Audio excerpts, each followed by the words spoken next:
Mayong buntag. December og yung mama og yung papa. So sa trabaho di mo kuya, magkuya. Alam ko sa spring nga kuan. Pwede mo edad ron, mura bata ko kay sako. Sa 8 na. Mo ba? 1986 ka? 87. Magwang ra di ko usa ka tuig. Sa mga contemporary na dita. Sa asa naman yung trabaho? Sa spring na mo. Sa Dre sa Dol gyapon, private nga. Sa Duli. Dol. Planta Dre sa kuan. Di sa may Pulamunok, Japon. Dre sa Canary lang planta nga kuan. Nagtuyok-tuyok ko kay ang tunay kuan man under construction. Construction ra sa may kuan. Orang o gituyok pag ko. Ikaw unsa ko man niya, bigay ka nag-waste ko. Ako nang ipunta na sa rabit ang kuan. Kanang abi compound kay ko sikat man ni mo no. Kadito layo pag ikaw nang utana.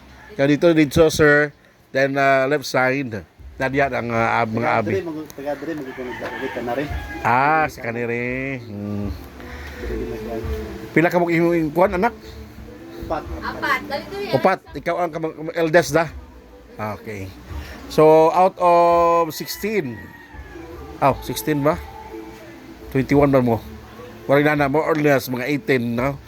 Naiduha na bagsak. Pero at the end, God bless you. At the end, usara yun ang nagyas. Anak yun, no? Kasi kasi ganun dito Japon sa Surigao, usara Japon out of 35. 35? Daghan sila kasagara mo gud ilang kuan ang ilang mga rason nganong dili masunod. Actually, interesado ang mga kuan, mga estudyante.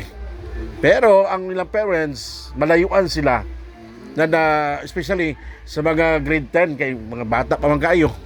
No na Manila pag ikaw nga di man layo ang Manila kay nara magyabot ta sa kanang Pilipinas. Kung outside Philippines mao ginang layo. Mingaon lang yun. Well, first time niya mga bata minor pa mao nang di gid mo payag ang ilang kuan ilang mga parents